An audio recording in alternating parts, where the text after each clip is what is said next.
और आज हम स्टार्ट कर रहे हैं व्हाट इफ गोकू और वेजिटा के पास फ्रीजा जैसी पोटेंशियल होती। लेकिन बिना किसी बकवास के, बिना टाइम वेस्ट किए, सीधा कहानी के अंदर। पिछले कई सालों से सैन रेस फ्रीजा के अंडर काम कर रही थी। प्लैनेट कॉन्कर करना, स्पीशीज वाइप आउट करना और फ्रीजा के एम्पायर को और ज्यादा बड़ा बनाना, यही उनकी जिंदगी बन चुकी थी। लेकिन कहानी का असली स्टार्ट होता है ड्रैगन बॉल की टाइमलाइन से भी पहले। Planet Vegeta royal nursery capsules के अंदर एक नया सैयन जन्म लेता है। ये कोई नॉर्मल बेबी नहीं है, ये है प्रिंस वेजिटा। जब वेजिटा पैदा होता है, उसका पावर लेवल बिल्कुल नॉर्मल होता है, जितना एक रॉयल सैयन चाइल्ड का होना चाहिए। किंग वेजिटा उसे देखकर संतुष्ट होता है, सब कुछ कंट्रोल में लगता है। लेकिन सिर्फ कुछ ही दिन बाद सब कुछ बदलने लगता है। जैसे ही वेजिटा ट्रेनिंग शुरू करता है, उसकी पावर नॉर्मल रेट से ग्रो ही नहीं करती, वो एक्सप्लोड करने लगती है। सिर्फ 7 दिन की बेसिक सैयन ट्रेनिंग के बाद प्रिंस वेजिटा का पावर लेवल पहुंच जाता है 30,000। और याद रखो, ये तब हो रहा है जब वेजिटा अभी बोलना भी ठीक से नहीं जानता। सैयन लोग अपने बच्चों को बहुत छोटी उम्र से ट्रेन करना शुरू कर देते हैं, लेकिन इतनी कम उम्र में इतनी पावर ये कभी नहीं देखा गया।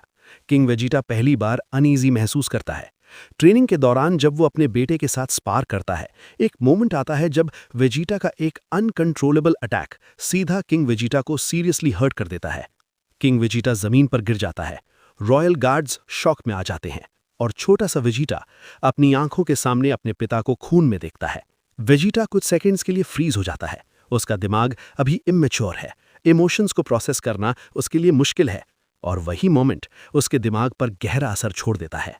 वेजिटा कहता है, मैं ऐसा नहीं चाहता था। किंग वेजिटा मुश्किल से खुद को संभालता है।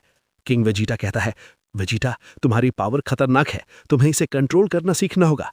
वेजिटा सिर्फ एक बात बोलता है। वेजिटा कहता है, मैं दोबारा ट्रेनिंग करूंगा, लेकिन तभी जब मैं अपनी स्ट्रेंथ कंट्रोल करना सीख जाऊं। और यहीं से प्रिंस वेजिटा की ट्रेनिंग का रियल फेज शुरू होता है। अगले 1 साल तक वेजिटा सिर्फ पावर बढ़ाने पर फोकस नहीं करता, उसका मेन फोकस होता है की कंट्रोल, की डिसिप्लिन, की टेक्निक। इसी वजह से चाहे वो ज्यादा हार्ड ट्रेनिंग ना करे, फिर भी 1 साल बाद उसका पावर लेवल पहुंच जाता है 85,000।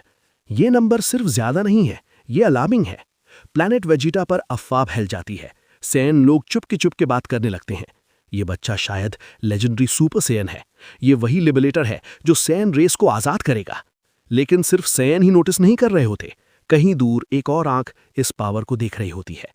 फ्रीजा को पावर लेवल का नंबर उतना डिस्टर्ब नहीं करता, उसे डिस्टर्ब करता है एज। 4 साल का बच्चा और पावर जो किसी भी सैयन ने कभी नहीं छुई। फ्रीजा कहता है, इंटरेस्टिंग, बहुत इंटरेस्टिंग।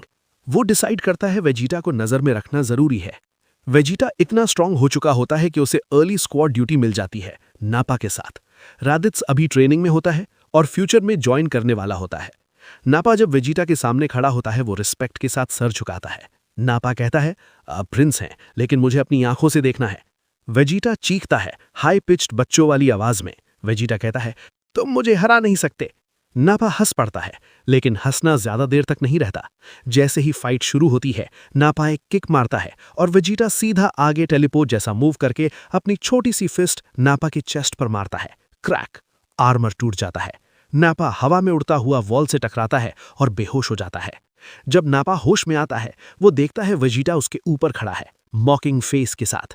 नापा धीरे से बोलता है, ये बच्चा मॉन्स्टर है। नापा उठता है और सर झुकाता है। ठीक है, तुम जीत गए। इस मोमेंट नापा समझ जाता है, ये बच्चा हिस्ट्री बदलने वाला है। मिशंस के दौरान वेजिटा प्लैनेट्स वाइप आउट करता है, स्पीशीज डिस्ट्रॉय करता है, और जब प्लैनेट पर मल्टीपल मून्स होते हैं, वेजिटा अपना ओजारू फॉर्म यूज करता है। लेकिन ट्विस्ट ये है कि वेजिटा ओजारू में भी कॉन्शियस होता है। ये कंट्रोल उसने बचपन में ही सीख लिया होता है। सिर्फ कुछ ही महीनों में वेजिटा का बेस पावर पहुंच जाता है 400,000 और ओजारू में 4 मिलियन।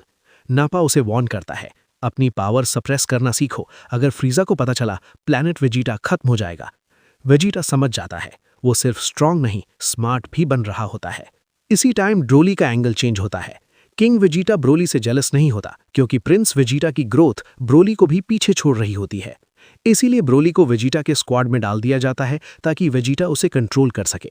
स्क्वाड बन जाता है वेजिटा, नापा, रादित्स और ब्रोली, फ्रीजा के एम्पायर का सबसे डेंजरस स्क्वाड। जब वेजिटा 6 साल का होता है, उसका पावर लेवल पहुंच जाता है 1 मिलियन बिना किसी एफर्ट के।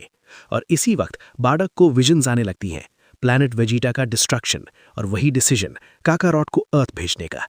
लेकिन वेजिटा और स्क्वाड मिशन पर होते हैं और तब फ्रीजा अटैक करता है, प्लैनेट वेजिटा डिस्ट्रॉय हो जाता है और यहीं पर एपिसोड 1 खत्म होता है। सेयन रेस के लिए एक नया दर्द, वेजिटा के लिए एक नया रास्ता और फ्रीजा के लिए एक ऐसी गलती जो पूरे यूनिवर्स को महंगी पड़ने वाली है।